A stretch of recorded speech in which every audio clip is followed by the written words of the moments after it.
শয়তানের ধোঁকায় পড়ে পড়ে দুনিয়ার জালের মধ্যে ডুবে গেলাম, আখিরাতকে ভুলে গেলাম, দ্বীন ও ইসলামকে ভুলে গেলাম, এমনকি নিজের গুনাহের সাগরের মধ্যে ডুবায়া ফেললাম। অথচ দুনিয়ার মানুষ সাহাবায়ে কেরামদের জীবনের অবস্থা এমন ছিল, গুনাহ তো করতেন না, যদি গুনাহ হয়ে যাইতো তো তওবা করার জন্য পাগল হয়ে যাইতেন। ওই একজন মহিলা সাহাবিয়া নবীজির কাছে এসে পর্দার আড়ালে দাঁড়ায়া ডেকে বলেন, নবী আমার, গুনাহ করে ফেলেছি, অন্যায় করে ফেলেছি, পাপ করে ফেলেছি, জিনা করে ফেলেছি। আমার পর্দার আড়ালের মা, দিলের কান লাগায় কথাটা এখানেও আপনি ভালো করে শুনবেন। মহিলা এসে ডেকে বললেন, পয়গম্বর, আমি জিনা করে ফেলেছি, আমারে শাস্তি দিয়ে দেন, পবিত্র বানায় দেন, গুনাহ নিয়ে জমিন থেকে বিদায় হতে চাই না। পয়গম্বর চেহারা ঘুরায় নিলেন আর বললেন, না না, আমার কোন সাহাবিয়া জিনা করতে পারে না, কারণ সহিহ বুখারীর মধ্যে এসেছে, পয়গম্বর বলেন, লা ইয়াজনি জানি হিনা ইয়াজনি ওয়া হুয়া মুমিন, মুমিন থাকা অবস্থায় কোন মানুষ কোনদিন জিনা করতে পারে না, অন্যায় করতে পারে না। মহিলা আবারও ডেকে বলেন, পয়গম্বর, আমি জিনা করে ফেলেছি। পয়গম্বর আবার ডেকে বলেন, না না, আমার কোন সাহাবী জিনা করতে পারে না। মহিলা এখন চোখের পানিগুলো ফেলে ফেলে কান্না আরম্ভ করেছে আর ডেকে বলে, নবী আমার, আমার স্বামী আছে, কিন্তু ব্যবসায়ী সফরে আমার স্বামী যখন ঘর থেকে বের হয়ে যায়, শয়তানের ধোঁকায় পড়ে আমার কাজের ছেলেটার সাথে আমার জিনার সম্পর্ক হয়ে গেল। নবী আমার, জিনার কারণে আমার পেটের মধ্যে বাচ্চা চলে আসছে। মহিলা কান্না করে আর বলে, নবী আমার, এখন মনে বড় ভয়, এই গুনাহ নিয়ে জমিন থেকে বিদায় হয়ে গেলে জাহান্নাম ছাড়া বুঝি আমার আর কোনো উপায় নাই। আমি বুঝি জাহান্নামের আযাব থেকে নিজের বাঁচাইতে পারলাম না। ওগো পয়গম্বর, শাস্তি দিয়ে দেন, আমারে পবিত্র বানায় দেন। নবীজি ডেকে বললেন, মা, তোমার স্বীকারোক্তি অনুযায়ী বাচ্চাটা এখনো তোমার গর্ভের মধ্যে আছে, যাও, চলে যাও, যেদিন তোমার বাচ্চা জমিনে আসবে সেই দিন তুমি আমার কাছে আসবা। মহিলা বের হয়, লম্বা দিন পরে আবার নবীজির দরবারে ফিরে আসলো। আজকে বাচ্চাটারে কোলে করে নিয়ে আসছে। নবীজির সামনে বাচ্চাটিরে দিয়ে মহিলা পর্দার আড়ালে দাঁড়ায় আবার কান্না করে, নবী আমার, এই বাচ্চা এখন আলাদা, আমি আলাদা, আপনি আর আমারে ঘুরে দিয়েন না, ফিরে দিয়েন না, এখন আপনি আমারে শাস্তি দেন। আমি গুনাহ নিয়ে মরতে চাই না, জাহান্নামের আযাব সহ্য করতে পারবো না, কবরের আযাব আমি সহ্য করতে পারবো না। নবীজি বাচ্চাটা কোলের মধ্যে নিয়ে দেখলেন একদিন বা 2 দিন আগে জমিনে বাচ্চাটা এসেছে।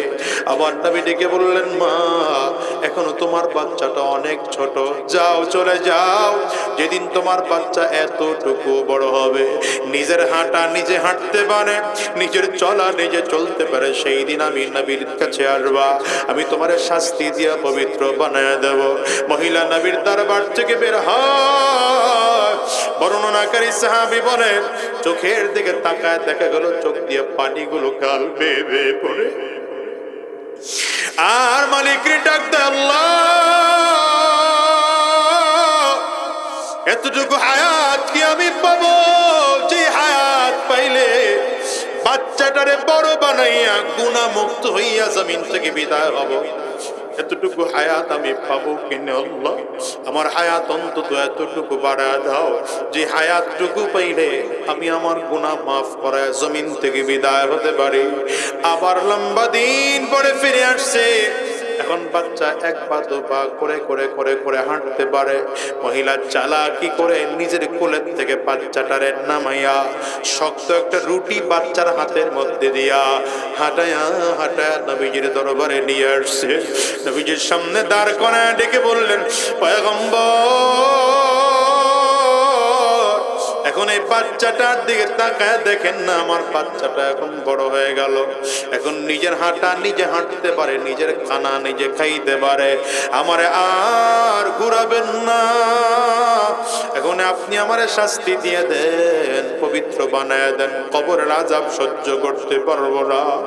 মহিলা কান্না করে আর বলে, নবী আমার জাহান্নামের আযাব সহ্য করতে পারবো না, আমারে শাস্তি দিয়ে দেন, পবিত্র বানায় দেন। রহমতের নবী আমার সাহাবায়ে কেরামদেরকে বললেন, বাচ্চাটার দায়িত্ব একজন নিয়ে নাও।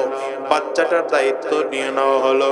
এবার আমার নবী ডেকে বললেন, যেহেতু বিবাহিতা মহিলা ছিলেন, তার বুক পর্যন্ত মাটির মধ্যে গাড়ো, মাটির মধ্যে বুক পর্যন্ত গাড়া হলো, একটার পর একটা পাথরগুলো নিক্ষেপ করা শুরু করা হলো। কারণ ইসলামের বিধান হলো, বিবাহিতা কোনো মহিলা যদি জিনাকারিনী হয়, তাইলে তার বুক পর্যন্ত মাটির মধ্যে গেড়ে পাথর নিক্ষেপ করতে হবে। আর যদি পুরুষ হয়, কমর পর্যন্ত মাটির মধ্যে গেড়ে পাথর নিক্ষেপ করে জমিন থেকে বিদায় করে দাও। পাথরের আঘাত একটার পর একটা চলতেছে, রক্তের ফোঁটাগুলো টপ টপ করে করে বেয়ে বেয়ে পড়ে। একজন সাহাবী দাঁড়ায় বড় ঘৃণা স্বরে বললেন, একজন খারাপ মহিলা, জিনাকারিনী মহিলার জমিন থেকে বিদায় হয়ে গেল। নবীজি দূর থেকে দাঁড়ায় শুনতে পারলেন। এবার আমার নবী ডাক দেয়, সাহাবী সাবধান, এই মহিলাকে এখন আর জিনাকারিনী বলবা না, এখন আর চরিত্রহীনা মহিলা বলবা না, আর খারাপ মহিলা বলবা না। যদিও শয়তানের ধোঁকায় পড়ে অন্যায় করে ফেলেছে, গুনাহ করে ফেলেছে, পাপ করে ফেলেছে, কিন্তু এই মহিলা আমার মালিকের কাছে এমন পাক্কা সাচ্চা দিলে তওবা করেছে। এই মহিলার তওবা যদি মদিনার 70 জন গুনাহগারদের মাঝেও ভাগ করে দেওয়া হয়, 70 জন গুনাহগারের গুনাহগুলো আমার আল্লাহ মাফ করে দিবে। এই বাজান ভালো করে শোনো, শয়তানের ধোঁকায় পড়ে অন্যায় করে ফেলেছো, পাপ করে ফেলেছো, গুনাহ করে ফেলেছি, হারাম রাস্তায় চলে গিয়েছি, কত অন্যায় করেছি, নিজের দিকে নিজে তাকাইলে দেখা যাবে আমার চোখ দিয়ে কত গুনাহ, আমার জবান দিয়ে কত গুনাহ, আমার হাত দিয়ে কত গুনাহ হলো। তোমার আমার জীবনের শেষ রাত হতে পারে আজকের ময়দানটার থেকে ওয়াদা করে বের হও, তাকে দেখো কত মানুষ যেন আছে এই পুরো মজলিসের মধ্যে, ঘরে মা নাই, এমন মানুষ খুঁজতে পাওয়া যাবে ঘরে বাবা নাই, আছে না নাই? একটু চিল্লায় আওয়াজ করে জোরে বলে, এ বাজান, আমি আজাদির ঘরেও তো আমার মা নাই, আমার মতো কার কার ঘরে মা নাই? একটু হাতটা উঁচা করে দেখার, হাতগুলো একটু উঁচা করেন আমার যুবকেরা, তাকায় দেখুন মা হারা মানুষগুলোর চোখ দুইটা কেমন করে পানি দিয়ে ভিজে যায়, চক্ষু দুইটা কেমন করে লাল হয়। এ বাজান, কার কার ঘরে বাবা নাই? আপনারাও হাত উঁচা করে দেখুন, হাতগুলো তুলে রাখে, যুবক তাকায় দেখুন, যুবক এই মানুষগুলোর চেহারার দিকে একটু তাকায় দেখো, কারো চোখ দিয়ে পানি বের হয়, কারো চক্ষু দুইটা লাল, কারো চোখের কোটায় পানি।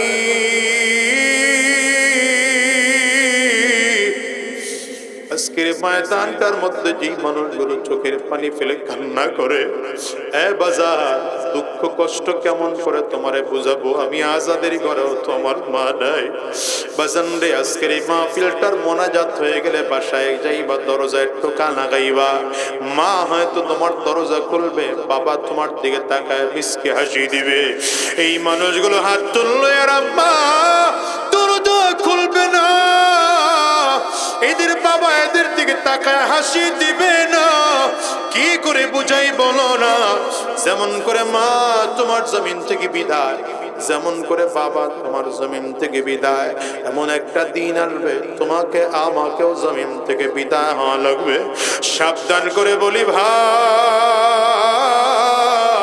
হারাম রাস্তা ছেড়ে দাও, শয়তানি রাস্তা ছেড়ে দাও, নিজের গুনাহের কথা স্মরণ করে আমার মালিকের কাছে কান্না করো। কারণ শেষ রাতে এসে আমার মালিক বান্দাকে ডেকে ডেকে বলতে থাকেন, আলা মিন মুস্তাগফিরিন ফাগফিরলা, আলা মিন মুস্তারজিকিন ফারজুকা, আলা মুবতালিন ফাউআফিয়া। এই বান্দা, কে আছো মুসিবতের মধ্যে, আমি আল্লাহ পাকের কাছে বল, আমি আল্লাহ তোর মুসিবত দূর করে দেব। কে আছো রিজিকের অভাবে, আমি আল্লাহরে বল, আমি আল্লাহ তোর রিজিকের অভাব দূর করে দেব। কে আছো গুনাহ করে ফেলেছো, আমি আল্লাহরে বল, আমি আল্লাহ তোর জিন্দেগীর সব গুনাহগুলো মাফ করে দেব। বাজান রে, এই মজলিসে এমন মানুষ পাওয়া যাবে না যার জীবনে গুনাহ নাই। তোমার আমার সবার জীবনে গুনাহ আছে, ঠিক কিনা? আওয়াজ করে বলো। এই জন্য মাঝে মাঝে রাতের অন্ধকারে দাঁড়া যাও, যায় নামাজ বিছাইয়া তাহাজ্জুদ নামাজে দাঁড়া যাও, আর চিল্লাইয়া মালিক রে বলো, আয় আল্লাহ,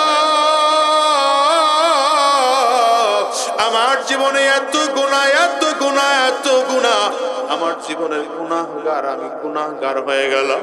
আমার গুনাহের কারণে আমি তোমার কাছে ক্ষমা চাইতেও লজ্জা পাই। তুমি যদি আমার গুনাহের দিকে তাকাও তাইলে আমার মাফ আমি পাই না, কিন্তু তুমি যদি তোমার রহমতের দিকে তাকাইয়া বান্দারে মাফ করে দাও তাইলে আমার জিন্দেগির গুনাহ মাফ হইতে পারে। আয় আল্লাহ, আমার গুনাহ তুমি মাফ করে দাও, আমারে হারাম রাস্তায় চালায়ও না। রবের কাছে এমন করে দোয়া করো, আর শয়তানের ধোঁকা থেকে বেঁচে থাকো। যতদিন এই জমিনে থাকবো ওয়াদা করে বের হও, হারাম রাস্তায় চলবো না, শয়তানি রাস্তায় কদম বাড়াবো না, গুনাহের পথে চলবো না। কারা কারা ওয়াদা করতে পারো? দুইটা হাত উঁচা করে আমার আল্লাহরে দেখাও, চোখের পানি ফালায়া চিল্লায় আমার মালিক রে জোরে ডাক দাও, আল্লাহ। আর জোরে আল্লাহ চিল্লা ডাকো, আল্লাহ। আরো জোরে, আরো জোরে, আরো জোরে ডাকো। কান্না যদি না আসে, কান্নার বান ধরো। ডানে আর বামে তাকায় দেখো না কার চোখে পানি, ওই মানুষটার দিকে তাকাইয়া নিজের নিজের ধিক্কার মারো, আর চোখের পানি ফেলে চিৎকার করে আমার মালিক রে জোরে ডাক দাও, আল্লাহ। পর্দার আড়ালের মা বোন রে, হারাম রাস্তা ছেড়ে দাও, শয়তানি রাস্তা ছেড়ে দাও, গুনাহের পথ ছেড়ে দাও, আর মালিকের কাছে ওয়াদা করে বলো, আল্লাহ আর হারাম রাস্তায় চলবো না, শয়তানি রাস্তায় চলবো না, গুনাহের পথে চলবো না। আল্লাহ তুমি কবুল করে নাও। চিল্লা বলো আমিন, আরো জোরে বলো আল্লাহুম্মা আমিন। الحمد لله الذي أحاط بكل شيء علما وقضى بما يريد حكمة وحكما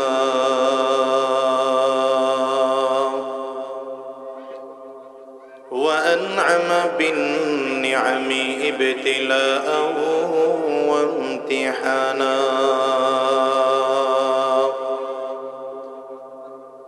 ونشهد أن لا إله إلا الله وحده لا شريك له ونشهد أن محمدا عبده ورسوله اللهم صل على محمد وعلى آله وصحبه وسلم تسليما كثيرا كثيرا أما بعد فأعوذ بالله من الشيطان الرجيم بسم الله الرحمن الرحيم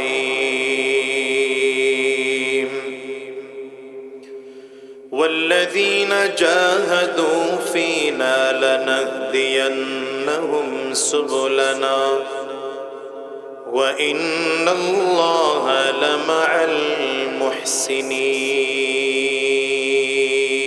المحسنين صدق الله العظيم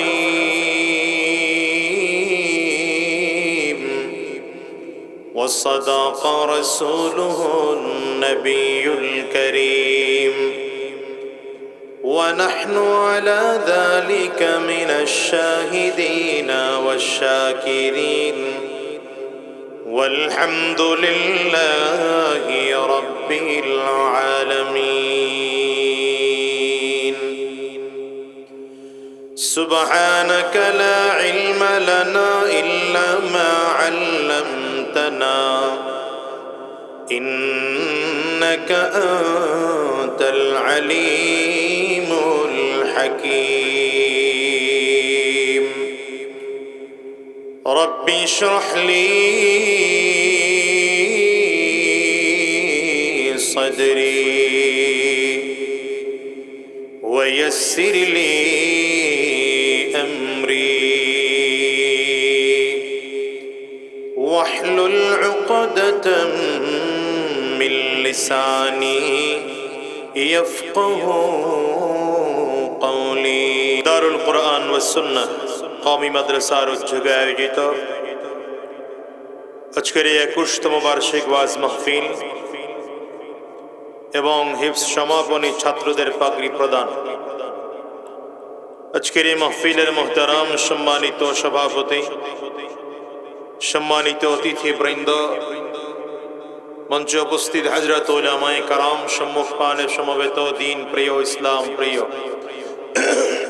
দিনদার ইমানদার মুমিন মুসলমান মর্দে মুজাহিদ ভাইরা, মুরব্বী বাবাজিরা, যুবক বন্ধুরা, কচিকাচা মাসুম বাচ্চারা, পর্দার অন্তরালে অবস্থানরতা সম্মানিতা শ্রদ্ধা মা ও বোনেরা, আল্লাহ পাকের শুকর যে আল্লাহ তাআলা আপনাকে আমাকে অত্যন্ত দয়া করে, মায়া করে, মহব্বত করে, ভালোবেসে আজকের এই কোরআনী মজলিসে, জান্নাতি বাগানে, ইমানদারদের মজলিসে, আল্লাহ ওয়ালাদের মজলিসে, বিশেষ করে আল্লাহ পাকের জাকিরিন ও শাকিরিন বান্দাদের মজলিসে যে রব্বে করিম, মৌলাই করিম আপনাকে আমাকে আসার বসার তৌফিক দান করেছেন, সে মহান রব্বুল ইজ্জত ওয়াল জালালের দরবারে শুকর আদায় করি। আমরা সকলেই জবান খুলে আওয়াজ দিয়ে জোরে সোরে বলি আলহামদুলিল্লাহ।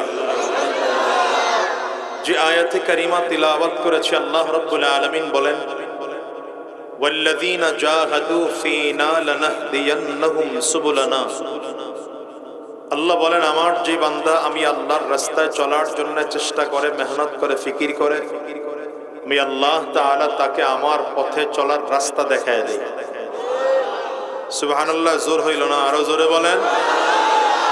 এই জন্য বান্দার কাজ হলো চেষ্টা করা। বলেন, বান্দার কাজ কি? সবাই জোরে বলেন, বান্দার কাজ কি? সফলতা দেওয়ার মালিক কে? ডান হাতের শাহাদাত আঙ্গুলি উঁচা করে চিল্লায় জোরে বলেন, কে? কি চেষ্টা করব? জাহান্নামের আযাব থেকে বেঁচে থাকার চেষ্টা করব, জান্নাত পাওয়ার জন্য চেষ্টা করব, কবরের আযাব যেন না হয় সেই চেষ্টা করব, নেক আমল করার চেষ্টা করব, গুনাহ থেকে বেঁচে থাকার চেষ্টা করব, সর্বোপরি কোরআন ও সুন্নাহর পথে নিজে সমাজকে সব দিক থেকে ইসলামের পথে চলার চেষ্টা করব। একজন মানুষের চারটা দিক আছে, যেমন ব্যক্তিগত জীবন, পারিবারিক জীবন, সামাজিক জীবন, রাষ্ট্রীয় জীবন। কয়টা দিক? কথা বলেন, মনোযোগ সবার নেই, আমার ছাত্র ভালো না, কথা বলতে হবে। ঠান্ডা লাগতেছে আপনাদের, আমি বুঝি, এই জন্য অনেকে তেনাইয়াও গেছেন, তাও বুঝি, তারপরও কথা বলতে হবে। কথা বললে, এই ছেলে, এই যুবক, জুতাওয়ালা, বসো, আর হাইটো না, ওখানেই বসো। হ্যাঁ, একজন মানুষের জীবন কয়টা ভাগ? জোরে বলে না। এক নম্বর ব্যক্তিগত জীবন, বলেন। দ্বিতীয় নম্বর পারিবারিক জীবন, বলেন। সবাই কথা বলেন। দ্বিতীয় নম্বর পারিবারিক জীবন, আবার বলেন। মুখস্থ করেন। 1 নম্বর ব্যক্তিগত জীবন, 2 নম্বর পারিবারিক জীবন, 3 নম্বর সামাজিক জীবন, 4 নম্বর রাষ্ট্রীয় জীবন। একজন মানুষের জন্য উচিত হলো ব্যক্তিগত জীবন, পারিবারিক জীবন, সামাজিক জীবন এবং রাষ্ট্রীয় জীবন সব জায়গায় আল্লাহর আদেশ এবং নবীজির তরিকা মেনে চলা। অনেক মানুষ আছে যারা ব্যক্তিগত জীবনে ইসলাম মানে, পারিবারিক জীবনে ইসলাম আছে না নাই? আবার কিছু মানুষ আছে ব্যক্তিগত জীবনেও মোটামুটি ইসলাম আছে, পারিবারিক জীবনেও মোটামুটি ইসলাম আছে, সামাজিক জীবনে ইসলাম নাই। আছে না নাই? আবার কিছু মানুষ এমন আছে ব্যক্তিগত জীবনেও মোটামুটি ইসলাম, পারিবারিক জীবনেও মোটামুটি ইসলাম, সামাজিক জীবনেও মোটামুটি ইসলাম, রাষ্ট্রে ইসলামের কথা বললেই চান্দি গরম হয়ে যায়। কি কথা বলেন না? মনে রাখবেন, আপনি ব্যক্তিগতভাবে যেমন ইসলাম মানবেন এটা আপনার উপরে যেমন ফরজ, পারিবারিকভাবে ইসলাম মানাও ঠিক তেমনই ফরজ, সামাজিকভাবে ইসলাম মানা ঠিক তেমনই ফরজ, রাষ্ট্রীয়ভাবে ইসলাম পালন করা ঠিক তেমনই ফরজ। ঠিক কিনা বলেন? হ্যাঁ, শয়তান আমাদের কাছে গোটা দুনিয়াটাকে এমন ভাবে উপস্থাপন করবে যে আপনার আমার কাছে মনে হবে দুনিয়ার হায়াতটাই আমার কাছে অনেক বড় কিছু। কারণ শয়তানের কাজই এটা। এই জন্য আমাদের সমাজে একদল শয়তানের স্লোগান, খাও দাও ফুর্তি করো, দুনিয়াটা মস্ত বড়, আগামীকাল বাঁচবে কিনা বলতে পারো। তার মানে ওদের বিশ্বাস হলো এমন, মানুষ মরে গেলে মাটি হয়ে যায়, আর হায়াত, মত, আখিরাত, কিয়ামত, হাসর, মিজান, সিরাত বলতে কোনো জীবন নাই। মরে গেলা মানে মাটি হয়ে গেলা। সুতরাং যেই কয়দিন দুনিয়ায় আছো ওই কয়দিন আমোদ ফুর্তি কইরা যাও। আপনাদের কাছে কি মনে হয় মরণের পরে আর কোনো জীবন নাই? বলেন সেই জীবনটার নাম কি? পরকাল, আখিরাত। ঠিক না বেঠিক? বরঞ্চ এই দুনিয়ার যে হায়াত, এটা তো হায়াতই না। দুনিয়ার হায়াতটা হায়াতই না, অরিজিনাল হায়াতই হলো আখিরাত। ঠিক না বেঠিক?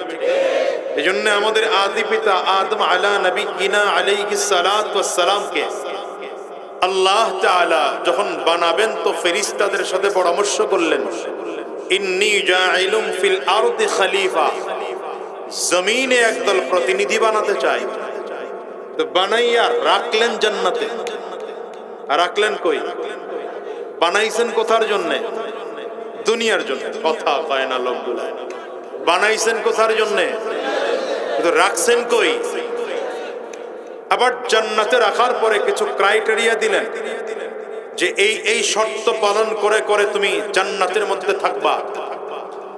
আদম আলাইহিস সালাতু ওয়াস সালাম তার বিবিকে নিয়ে জান্নাতে কেমনে থাকবেন আল্লাহ তাও বলে দিলেন, ইয়া আদম উসকুন আনতা ওয়া যাওজুকাল জান্নাহ ওয়া কুলা মিনহা রাগাদান হাইথু শি'তুমা ওয়া লা তাকরাবা হাযিহিশ শাজারা ফাতাকুনা মিনাজ জালিমিন। আল্লাহ তাআলা বললেন, আদম কেমনে থাকবা জান্নাতে? তুমি তোমার বিবিকে নিয়ে জান্নাতে থাকো। ওয়া কুলা মিনহা রাগাদান হাইথু শি'তুমা, জান্নাতে পুরোটা বিচরণ করে যা খাইতে মানে চাই তাই খাও।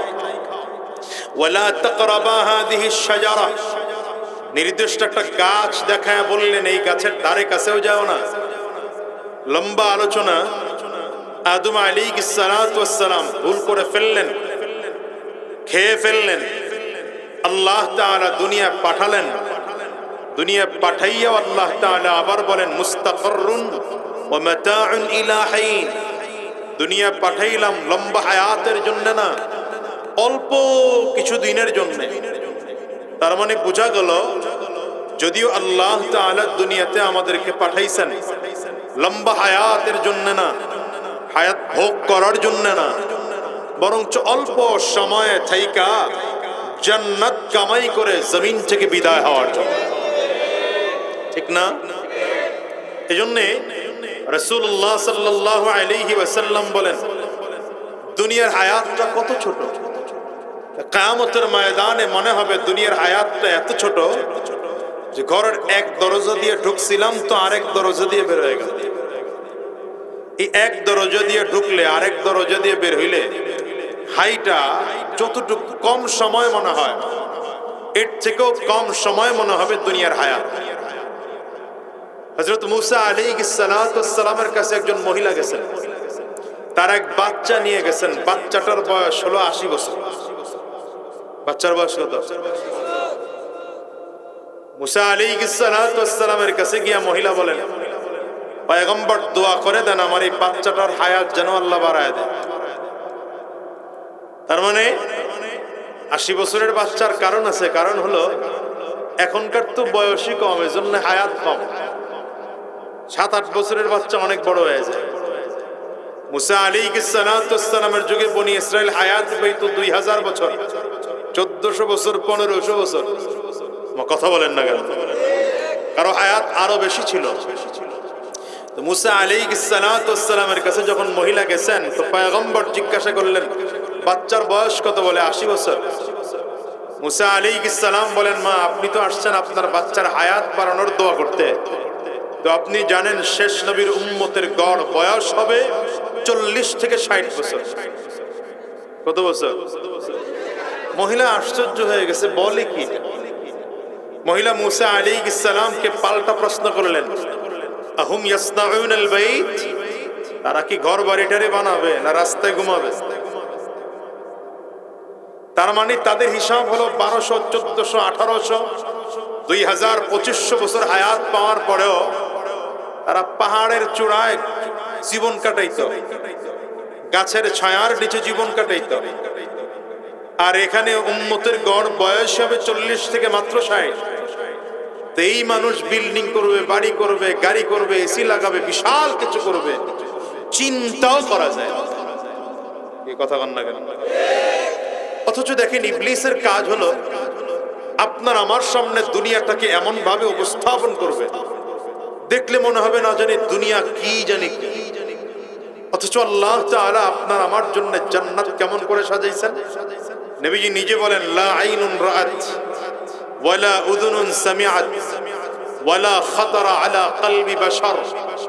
নবীজি বলেন জান্নাতের নাজ ও নেয়ামত এত বড় হবে, এত চমৎকার হবে, এত সুন্দর হবে। জান্নাতের ডেকোরেশন, জান্নাতের ডিজাইন, জান্নাতের আর্কিটেক্ট, জান্নাতের গাঁথনি, জান্নাতের সজ্জা সাজ এত চমৎকার হবে। নবী বলেন লা আইনুন রাআত, পৃথিবীতে এমন কোন চোখ জন্ম গ্রহণই করে নাই যে চোখ এত চমৎকার জান্নাতের বর্ণনা দেখেছে। দুনিয়াতে এমন ডেকোরেশন চোখেই দেখে নাই। দেখেন আপনি গ্রামের ঘর একরকম সাজাইছেন, বরিশাল শহরে উঠলে কিছু কিছু বিল্ডিং চমৎকার সাজানো, ঢাকায় গেলে দেখবেন আরো ভালো সাজানো, বিশ্বের উন্নত দেশগুলোতে গেলে দেখবেন যে এক একটা রুম কত চমৎকার করে সাজায়। এইটা সাজানোর কারণ কি? আল্লাহু আকবার। দেখেন আমি মাঝে মাঝে উদাহরণ দিয়ে বলি, যার ইনকাম যেমন সে ঘর সাজায় তেমন। কথা কন না? যেই মানুষটা প্রতিদিন রিক্সা চালায়, ভ্যান চালায়, ঠেলা গাড়ি চালায়, অথবা মাটির কাজ করে, মাসে ইনকাম সর্বোচ্চ 5-10 হাজার, তার স্বপ্ন কি বলেন? কোন কায়দায় ঘরে একটা চৌকি হইলেই চলে। কথা কন না তো? ঠিক না? কিন্তু যার ইনকাম মাসে 50,000, সে চিন্তা করে চৌকি টকি না, একটা খাট লাগে। কি ঠিক না বেটি? যেই মানুষটার মাসিক ইনকাম ধরেন 2 লাখ, তার চিন্তা কি? এবার একটু রুম টুমে এসি টেসি না হইলে চলেই না, বিল্ডিং টিল্ডিং ঘর না হলে চলেই না। যেই মানুষটার মাসিক ইনকাম 10 লাখ, সে চিন্তা করে খালি রুম টুম হলে চলবে না, একটু ডেকোরেশনও ভালো লাগবে। কি কথা কন না কেন? যার মাসিক ইনকাম আরো বেশি, ওই উত্তরাতে আমার এক মুসল্লি আছে, ওই যেখানে জুমা পড়াই ঢাকার উত্তরাতে, এক এক ফ্লোরে প্রায় 1000-এর উপরে মুসল্লি হয়, 9টা ফ্লোর। একজন এসে বলে, হুজুর আমার একটা ফ্ল্যাট কিনছি, আপনারা দিয়ে উদ্বোধন করা। 4000 স্কয়ার ফিটের একটা ফ্ল্যাট, 4000 স্কয়ার ফিট। এটা আমাকে গ্রাম হিসেবে অনেক বেশি না, গ্রামে তো 10-15 শতাংশের উপরে বাড়ি করে। ঢাকা শহর ওই স্কোয়ার ফিটের দাম আছে। সে কি করছে, আমারে নিয়ে গেল তো বাথরুমের দরজা খুঁজে পাইনি। দরজা কই? দেখেন দুইটা পায়ের ছাপ আছে, পায়ের ছাপের উপরে দাঁড়াইবেন তো দরজা অটো করবে। পায়ের ছাপের উপরে দাঁড়াইলাম তো দরজা খুলে গেল। ভেতরে ঢুকলাম, ভেতরে ঢুকে আবার দুইটা পায়ের ছাপ আছে, ওখানে দাঁড়াইবেন তো অটো লক হবে। আপনি এখানে আসার আগ পর্যন্তই দরজা খুলবেন। বুঝেননি কথা? এই কি বলে, ওই যে কলগুলো লাগানো আছে, হাত নিলে অটো পানি পড়ে। এরপরে দেখলাম নিচে যে টাইলস গুলো লাগাইছে নরমাল কোন টাইলস না, সে বারমাটিক সেগুন কাঠ কিনে এটার শোধন করে প্রসেসিং করে এটার টাইলস বানাইছে।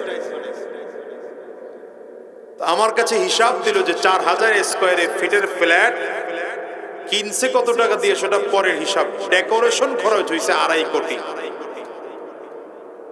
কত ডেকোরেশন খরচ? ডেকোরেশন খরচ মানে বুঝেন, গ্রামের মানুষ তো ডেকোরেশন কি জিনিস বুঝেন, এটা টিনের চাল। তাদের ডেকোরেশন খরচ হয়েছে 2.5 কোটির উপরে, মাত্র 4000 স্কয়ার ফিট বিশিষ্ট একটা ফ্ল্যাট। এ মনে হয় এতটুকুর মতো হবে নাকি? এখানে কত 4000 স্কয়ার ফিট হতে হবে? দেখেন, আপনি চিন্তা করেন, তাহলে যার ইনকাম যেমন সে তার ঘরটা সাজায় তেমন, ঠিক না বেটি? আচ্ছা বলেন তো, আমার আল্লাহ পাকের সম্পদ কেমন? আমার আল্লাহ পাকের সম্পদ কেমন? এই জান্নাত যে আল্লাহ আপনাকে আমাকে দিবেন, এই জান্নাতের ঘরটা বানাবেন কে? আল্লাহ। আমার আল্লাহ পাকের সম্পদ কেমন? নবীজি উদাহরণ দিয়া বলেন, দুনিয়ার সব থেকে বড় বড় সাগর, ধরে নেন যে আটলান্টিক মহাসাগরের মধ্যে একটা সুই ঢুকাইলেন। এই সুইটাকে যদি পানির মধ্যে ঢুকে টান দিয়ে উপরে উঠান, সুইটা ভিজলে আর কতটুকু পানি হয়? আমার দাদা তো আপনারা চিনেন মনে হয়, আমার দাদাকে চিনেন না? আমারও চিনেন নাই মনে হয়, এই জন্য আমার দাদারেও চিনেন নাই। মাশাআল্লাহ। আমার দাদা জান বলতেন রহমতুল্লাহ আলাইহি, যে তুমি যদি এই সুইটা টান দিয়ে উপরে উঠে পানিটা হাতের তালুতে নিতে চাও, তাহলে পারবা না। তালুতে না নিয়ে আঙ্গুলের নখের উপরে নাও, তাহলে দেখা যাবে সামান্য পানি উঠছে। কথা কয় না? নবীজি বলেন, এই যে সামান্য পানি আসলো, এটা হলো কেমন? এই পানিটুকু হলো তেমন যে কিয়ামতের ময়দানে যদি আল্লাহ তাআলা সমস্ত মানুষকে একত্রিত করেন, আর যদি সবাইকে আলাদা আলাদা করে ডেকে ডেকে বলেন, কার মনের কি চাহিদা বল, আমি আল্লাহ পূরণ করব। প্রয়োজন এক জিনিস, চাহিদা ভিন্ন জিনিস। মানুষের প্রয়োজন চাইলে আপনি মিটাই দিতে পারেন, চাহিদা মিটাইতে পারবেন না। কথা কন না কেন? এই জন্য ঘরের বিবি এসে কয় না, তোমার ঘরে সুখ পাইলাম না। ওর প্রয়োজন কিন্তু মিটে গেছে, কিন্তু চাহিদা মিটে নাই। যে একজন মানুষের চাহিদা হলো এমন, নবী বলেন, লাউ কানা ওয়াদিয়াম মিন যাহাব, একটা পাহাড় যদি স্বর্ণের পাহাড়ও দেওয়া হয়, বললো তাহলে আমার আরেকটা লাগবে। এই পরিমাণ চাহিদা বান্দা আল্লাহর কাছে চাইতে থাকবে, আর আল্লাহ বান্দাকে দিতে থাকবেন, চাইতে থাকবে, আল্লাহ দিতে থাকবেন, চাইতে থাকবে, দিতে থাকবেন। এবং সবাইকে আলাদা করে, বাবাকে আলাদা, মেয়েকে আলাদা, ছেলেকে আলাদা, স্বামীকে আলাদা, স্ত্রীকে আলাদা, সন্তানকে আলাদা, বড় ভাইকে আলাদা, ছোট ভাইকে আলাদা, প্রত্যেকের চাহিদা যদি পর্যাপ্ত করে পূর্ণ করে দেওয়া হয়, তো নবী বলেন, ওই যে সুয়ের মাথায় যেই পরিমাণ পানি আসলো, ওই পরিমাণ পানিও আল্লাহ পাকের ধনভাণ্ডার থেকে কমে নাই। বুঝেন নাই? বুঝলে সুবহানাল্লাহ তো আসতে হওয়ার কথা না, আরো জোরে বলেন। তাহলে বলেন, আমার আল্লাহ পাকের সম্পদ কম না? যেমনে কইছেন এতে মনে হয় হইতেও পারে কম। জোরে বলেন। বাংলাদেশ থেকে এই যে বিগত পলাইন এমপিরা 2800 কোটি টাকা পাচার করছে, হ্যাঁ করছে, এত কম হইছে? হ্যাঁ, 28 লক্ষ কোটি টাকা পাচার করছে খালি বাংলাদেশ থেকে 17 বছরে। কি কথা কন্যা দিয়ে আমরা হুজুররা বহুত কইছি, আপনারা শোনেন না? বরঞ্চ আমরা হুজুররা যদি কথা কইছি, আপনারা আবার স্টেজ থেকে নেমে এত জোরে কথা বলা লাগে না কি? কথা কন্যা দিয়ে এত চিল্লেই কথা কওয়া লাগে আপনারা কইছেন। আবার কেউ কেউ এসে কইছেন হুজুর রাজনীতির বাস করেন না, বন্ধ করেন, বহুত করছেন রাজনীতি। এরপরেও যদি আমরা হুজুররা বাড়ায়া করছি, তখন আপনারা আমাকে নিয়ে মামলা দিয়েছেন, হামলা করছেন, জেলে ঢুকাইছেন। কি কথা কন না কেন? দিন শেষে দেখলেন আমগো হুজুরের কথাই ঠিক আছিল। আমরা ওই সময় চোরের বিরুদ্ধেই বলেছি, ডাকাতের বিরুদ্ধেই বলেছি, বদমাশের বিরুদ্ধেই বলেছি, গুন্ডাদের বিরুদ্ধেই বলেছি, ঠিক কিনা বলেন? এখনো আমরা হুজুররা বলি যে সব বাদ দেন, আগামীর এই বাংলাদেশে ইসলাম কায়েমের জন্য লড়াই করে। ঠিকের বাবারে আমি খুশি হইতে পারি নাই, জোরে বলেন। আগামীর বাংলাদেশ ইসলামের বাংলাদেশ হবে, আগামীর বাংলাদেশ কোরআন সুন্নাহর বাংলাদেশ হবে, আগামীর বাংলাদেশ মজলুম জনতার বাংলাদেশ হবে, আগামীর বাংলাদেশ উলামায়ে কেরামদের বাংলাদেশ হবে, আগামীর বাংলাদেশ ইনসাফের বাংলাদেশ হবে। আল্লাহ আমাদের বুঝার তৌফিক দান করুন, জোরে বলেন আমিন। তো আল্লাহ তাআলা এত সুন্দর করে জান্নাত সাজায় রাখছেন। আমার আল্লাহ পাকের সম্পদ যেমন, আল্লাহ পাকের জান্নাত সাজানোর ধরনটা তো এরকম। কি কথা কয় না? যেমন আল্লাহ পাকের সম্পদ আপনি ধারণা করতে পারেন না, আল্লাহ পাকের জান্নাতের ডেকোরেশন কেমন হবে ওটাও আপনি ধারণা করতে পারবেন না। এজন্য নবী বলেন, এক নম্বর, লা আইনুন রাআত, জান্নাতের ডেকোরেশন, নিয়ামত, সাজ সজ্জা সম্পর্কে এমন কোন চোখ জন্মই হয় নাই যত সুন্দর ডেকোরেশন দেখেছে। ওয়ালা উযুনুন সামিআত, এমন কোন কান জন্মগ্রহণ করে নাই, কান দুনিয়াতে নাই তুই ডেকোরেশনের কথা শুনছে। ওয়ালা খাতারা আলা কলবি বাশার, নবী বলেন দুনিয়ার মানুষের অন্তরে কল্পনাও হতে পারে না আল্লাহ এর থেকেও সুন্দর জান্নাত বানিয়েছে। অথচ ইবলিসের কাজ দুনিয়া দুনিয়া দুনিয়া এমন সুন্দর করে সাজাবে, মনে হবে এটাই অনেক কিছু। এভাবে করে আল্লাহ তাআলা আপনার আমার জন্য জান্নাত সাজাইছেন। কিন্তু এই জান্নাত পাওয়ার জন্য আল্লাহ পাকের একটা শর্ত আছে, ইন্নাল্লাযীনা আমানু ওয়া আমিলুস সালিহাত, ইন্নাল্লাযীনা আমানু ওয়া আমিলুস সালিহাত لهم جنات تجري من تحتها الأنهار ذلك الفوز الكبير।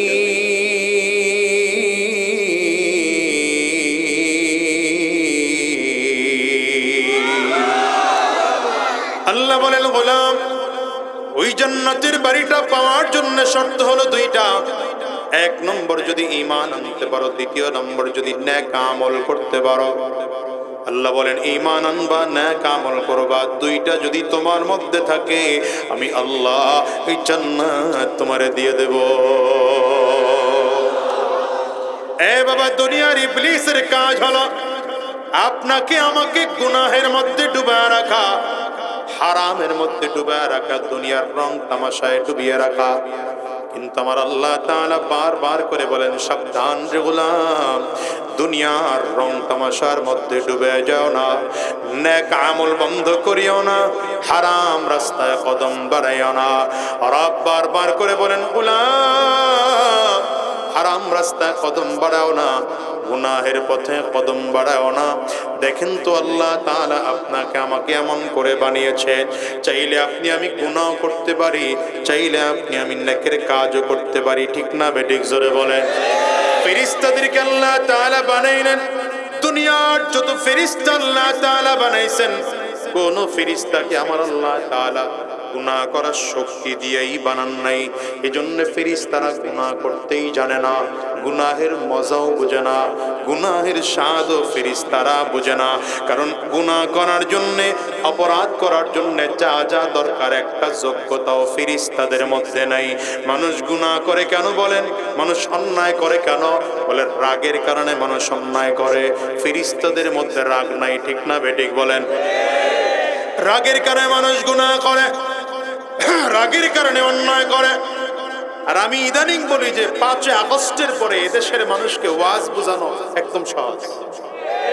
কোরআন হাদিস বোঝানো এখন খুব সহজ। কি কথা কন না কেন? আল্লাহ হিরোরে জিরো বানাইতে পারেন, জিরোরে হিরো বানাইতে পারেন। কি ঠিক না বেঠিক জোরে বলেন? যেই মানুষটারে 17 বছর বাংলাদেশে আসতে দেয় নাই, সেই মানুষটারে আল্লাহ হিরো বানায় বাংলাদেশে আবার আনাইছেন না। যে আলেমদেরকে জেলের মধ্যে ঢুকায় রাখছেন, সেই আলেমরা এখন হিরোর মতো করে কথা বলে না। কি কথা কন না কেন? আর যারা এতদিন হিরোগিরি করছে, আমাকে কথাও কইতে দেয় নাই, ওরা লেজ গুটিয়া পালাইতে বাধ্য হয়েছে না। এরপরেও বুঝবেন না তো বুঝবেন কবে? আমি কারো বিরুদ্ধে বলার জন্য আসি নাই, কারো পক্ষেও বলার জন্য আসি নাই, কোন দলের পক্ষে ভোট চাওয়ার দরকার নেই। তো কথা কি বলে এটা বুঝে না, কথা বুঝতেছেন? লোভ মানুষের মধ্যে লোভ হইল 14তে ছাড়ো বলে না, এটাও ছাড়বো না, আবার 18তে কথা। আপনাদেরকে নির্দেশনা দেওয়া হলো ফজর পরে ভোট কেন্দ্রে যাবেন, ওনারা তাহাজ্জুদ করে কাম কমপ্লিট করে ফেলেছে। আপনাদের এলাকায় মনে হয় না? এই যুবকরা কথা কয় না, খালি হইছে মিয়া মরা চাচা 5 বছর আগে মারা গেছে, কবর থেকে উঠতে ইয়েও ভোট দিয়েছে এদেশে। আপনারা কথাবার্তা কন্যা বড় মুশকিল তো দিছে না, দেয় নাই? চাচি ভোট কেন্দ্রের বারান্দায় দাঁড়ায় দাঁড়ায় কান্না করে, আরে বেটা আমার স্বামী আইয়া ভোট দিয়ে গেল গা, আমার একটু জানাইলিও না। আরে যা লোভ 18 24 পর্যন্ত আসিল, এখন সার বাবা কানা এখনো সার। হ্যাঁ হ্যাঁ, এই যে দেখছেন মুরব্বীও জানে। আমি তো মনে করছি মুরব্বীরা জানি না, এরা মনে করছে এর সাথে এখনো আছে। 41 স্বপ্ন নিল, আল্লাহ কয় তুই স্বপ্ন দেখতে দেখ, স্বপ্ন তোরটা চলবে, বাস্তবায়ন আমারটা চলবে। ঘটনা এমন হইল, প্ল্যান আর প্রোগ্রাম নিয়ে দুপুরের খানা পাকাইলো, খাইয়া যাওয়ার সুযোগ হয় না। এরপরও কি মনে হয় একজন আছেন আল্লাহ? মনে হয় না? বলেন সেই ক্ষমতাবানের নাম কি? আঙ্গুল উঁচা করে চিৎকার করে আওয়াজ দিয়ে জোরে বলেন, আরো জোরে চিল্লায় দিল থেকে উজাড় করে বলেন, সেই ক্ষমতাবান জাতের নাম কি? আরো জোরে জবান করে চিল্লা বলেন আল্লাহ। সুতরাং সাবধান হয়ে যান, সাবধান হয়ে যান, সাবধান হয়ে যান। এখন নতুন করে আবার যারা জুলুম করার ফিকির করতেছে, তাদেরকে বলি আপনারাও সাবধান হন। প্রথম জালিমের থেকে পরের জালিমের পতন কিন্তু আরো মারাত্মক হয়। রাগ করতেছেন? করলে করেন, আমি খালি মেইন রোডে উঠতে পারি বাড়িছে না। আল্লাহ তো মানুষ হিংসা করে, গুনাহ করে, অপরাধ করে। 1 নম্বর কি জন্য বললাম? রাগের কারণে। রাগের কারণে 1 নম্বর, ফেরেশতাদের রাগ নাই। 2 নম্বর অন্যায় করে, গুনাহ করে লোভের কারণে, ফেরেশতাদের লোভ নাই। 3 নম্বর মানুষ গুনাহ করে, অন্যায় করে হিংসার কারণে, ফেরেশতাদের মধ্যে হিংসা নাই। মানুষ অন্যায় করে, গুনাহ করে যৌন চাহিদার কারণে, ফেরেশতাদের মধ্যে ওটাও নাই। কি কথা বলেন না? ফেরেশতাদের মধ্যে কি আছে? আকল আছে, আকল আছে, আকল আছে। ফেরেশতাদের মধ্যে কি আছে? জ্ঞান আছে, বিবেক আছে, বুদ্ধি আছে। কি ঠিক না বেঠিক বলেন না? আবার জানোয়ারের দিকে তাকান, জানোয়ারের মধ্যে রাগ আছে, হিংসা আছে, লোভ আছে, যৌন চাহিদা আছে। তার মানে অপরাধ করার জন্য যা যা দরকার সব জানোয়ারের মধ্যে আছে।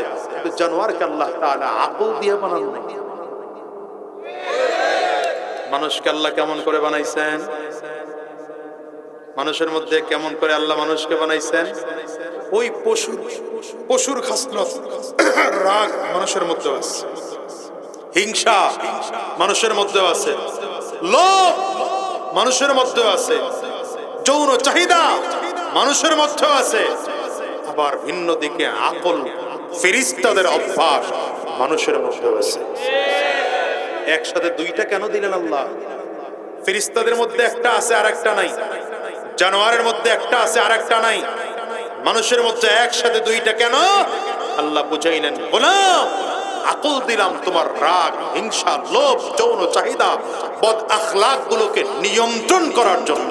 যদি নিয়ন্ত্রণ করতে পারো, আমি আল্লাহ তোমার জন্য বললাম ওয়ালাকাদ কাররামনা বনি আদম, ওয়ালাকাদ কাররামনা বনি আদম। সাউন্ড আরো বাড়ান। ওয়ালাকাদ কাররামনা বনি আদম। রব্বে করিম বলেন, গোলাম যদি তুমি তোমার রাগ, হিংসা, লোভকে আকল দিয়ে নিয়ন্ত্রণ করতে পারো, আমি আল্লাহ তাআলা তোমার জন্য বললাম তাইলে তোমার অবস্থা, তোমার সম্মান, তোমার মর্যাদা আমি আল্লাহ যত মাখলুক বানাইলাম তার থেকে অনেক বেশি। কিন্তু বান্দা তোমার মধ্যে হিংসা আছে, আকল দিয়ে হিংসা নিয়ন্ত্রণ করতে পারলা না, আকল দিয়ে লোভ নিয়ন্ত্রণ করতে পারলা না, আকল দিয়ে যৌন চাহিদাটাকে নিয়ন্ত্রণ করতে পারলা না, আকল দিয়ে নিজের রাগটাকে নিয়ন্ত্রণ করতে পারলা না। রব বলেন উলাইকা কাল আনআম বাল হুম আযাল উলাইকা হুমুল গাফিলুন। বান্দারে তোমার মধ্যে আকল আছে, কিন্তু আকল দিয়ে যদি কাজে লাগাইতে না পারো, আকল দিয়ে যদি গুনাহ থেকে বাঁচতে না পারো, আল্লাহ বলেন তাইলে তুমি পশুর মতো, গাধার মতো, শিয়ালের মতো, শুয়োরের মতো, কুকুরের মতো। আল্লাহ বলেন শুধু এদের মতোই নয়, বরঞ্চ এদের চেয়েও খারাপ। এই জন্য বাবা আকল দিয়েছেন আল্লাহ তাআলা দুনিয়ার ক্ষমতাওয়ালা হওয়ার জন্য নয়, আকল দিয়েছেন আল্লাহ তাআলা টাকাওয়ালা হওয়ার জন্য নয়, আকল দিয়েছেন আল্লাহ তাআলা বাড়ি গাড়ি করার জন্য না, আকল দিয়েছেন দুনিয়ায় ব্যবসা বাণিজ্য করার জন্য না।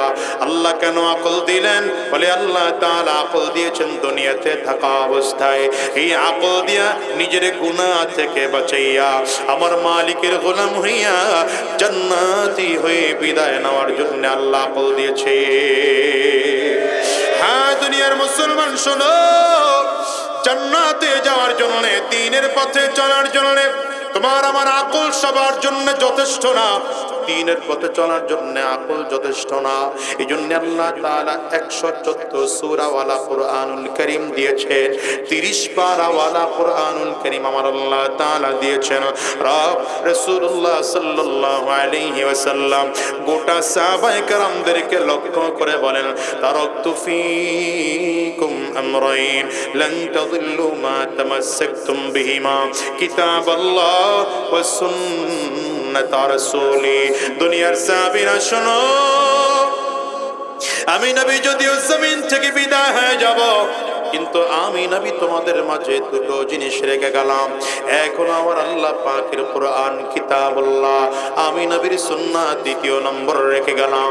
এই দুইটা জিনিসকে যদি মজবুত করে ধরে রাখতে পারো, পয়গম্বর ডেকে বলেন জিন্দেগিতে কোনোদিন তোমরা পথভ্রষ্ট হবে না। বাজানরে ভালো করে বলি, ভালো করে দিলের কান লাগায় শোনো, আল্লাহর কোরআন নবীজির সুন্নাহ কিন্তু আজও পরিবর্তন হয় নাই, কোনোদিন হবেও না। তবে যুগে যুগে যুগে যুগে কোরআনের ধারক বাহক, হাদিসের ধারক বাহক পরিবর্তন হবে। কখনো এই জমিনের মধ্যে নবী ছিলেন, নবী জমিন থেকে বিদায় হলেন, সাহাবীরা এই জমিনের মধ্যে ছিলেন, সাহাবীও জমিন থেকে বিদায় হয়ে গেলেন, তাবিঈন ছিলেন, তাবিঈন জমিন থেকে বিদায় হয়ে গেলেন, তাবিঈন জমিনের মধ্যে ছিলেন, তারাও জমিন থেকে বিদায় হয়ে গেলেন, আইম্মা মুজতাহিদিন জমিনের মধ্যে ছিলেন, তারাও জমিন থেকে বিদায় হয়ে গেলেন, উলামায়ে মুতাকাদ্দিমিন জমিনের মধ্যে ছিলেন, তারাও জমিন থেকে বিদায় হয়ে গেলেন, উলামায়ে মুতাআখিরিন জমিনের মধ্যে ছিলেন, তারাও জমিন থেকে বিদায় হয়ে গেলেন।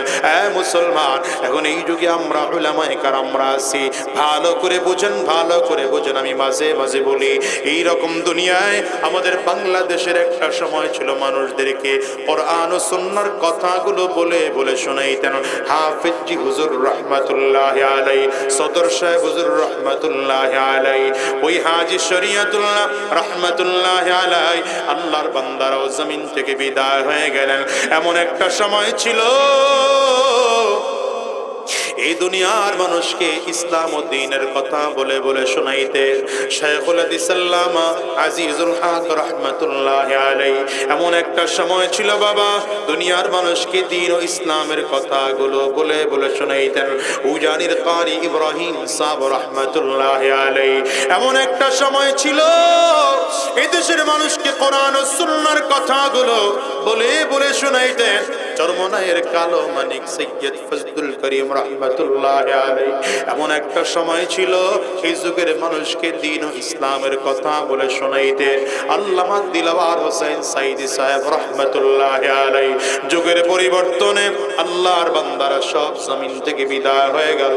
আমি মাঝে মাঝে বলি চেয়ারগুলোতে আমরা বসার যোগ্যতা রাখি না, কেন বসলাম জানেন? বলে কাব্বারানি মাউতুল কুবারা, বড়রা জমিন থেকে বিদায়, এই জন্য আমরা এসে অযোগ্যরা চেয়ারের মধ্যে বসেছি। বাজান এমন একটা দিন আসবে আমরাও জমিনে থাকবো না, জমিন থেকে বিদায় হয়ে যাব। কোরআনের সঠিক ব্যাখ্যা করার মতো উলামায়ে কেরামের জমিনের মধ্যে থাকবে না, নবীজির সুন্নাহর সঠিক ব্যাখ্যা কথা শোনানোর মতো মানুষ এই জমিনে থাকবে না। দুনিয়ার মানুষের অবস্থা এমন হয়ে যাবে, মানুষ আলেম বাদ দিয়া গায়রে আলেমের কাছে দ্বীন সম্পর্কে জানতে চাইবে। দুনিয়ার মুসলমান শোনো, এই দিনটা কিয়ামতের আলামত। যখন এই সময়টা চলে আসবে মনে রাখবা, পয়গম্বর বলেন এই অবস্থা এমন হবে ফান্তাজিরিস সাআ, যখন পরিস্থিতি এমন হয়ে যাবে তখন তোমরা কিয়ামতের অপেক্ষা করো।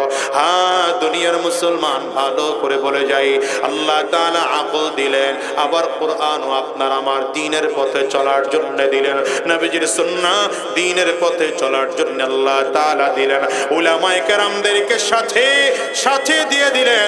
কোরআন যদি না বুঝো, নবীজির হাদিস যদি না বুঝো, আলেমদের কাছ থেকে বুঝে শুনে শুনে দ্বীনের পথে চলো।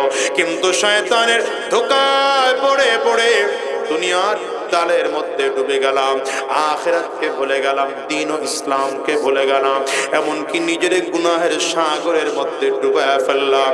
অথচ দুনিয়ার মানুষ সাহাবায়ে কেরামদের জীবনের অবস্থা এমন ছিল, গুনাহ তো করতেন না, যদি গুনাহ হয়ে যাইতো তো তওবা করার জন্য পাগল হয়ে যাইতেন।